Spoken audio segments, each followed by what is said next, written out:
अस्सलामुअलैकुम, आप देख रहे हैं साहिबा न्यूज और मैं हूं नाइला भट्टी। शामिल करते हैं आज की अहम खबर।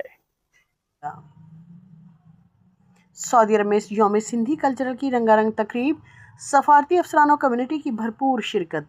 हमारे ब्यूरो चीफ सऊदी अरब अमीन फैज़ के मुताबिक Indus cultural and social forum के ज़रिए एहतमाम यौम सिंधी कल्चरल डे के मौका पर एक शानदार और रंगारंग तकरीब मुनक्किद हुई, जिसमें सफारती अफसरान, कम्युनिटी अरकान, फैमिलीज़ और सकाफत से वाबस्ता नुमायां शख्सियात ने बड़ी तादाद में शिरकत की।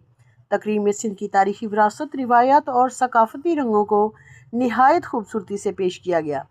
तकरीब के दौरान मारूफ सिंधी गुलकार दीबा सहर और फनकार अली गुलमला ने अपने फ़न का शानदार मुजाहिरा करके हाजरीन से खूब दाद समेटी, जबकि मकबूल गुलकार नईम सिंधी ने अपने गीतों से महफिल को गरमा दिया।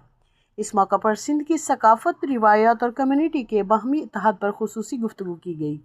सफारत खाना पाकिस्तान के नुमाइंदगान शफीक अहमद और हमजा समेत ओहदेदारान गुलाम कादिर मला, ज़ीशान काजी, हफीज़ शेख, जाहिद मियाँ मिठू, आशिक सम्मो और डॉक्टर नूर जतोई ने खताब करते हुए कहा कि Indus cultural and social forum का मकसद पाकिस्तान की सकाफती पहचान को दुनिया भर में फ़रोग देना है।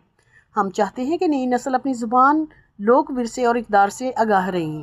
सकाफती तकरीबात का सिलसिला जारी रहेगा।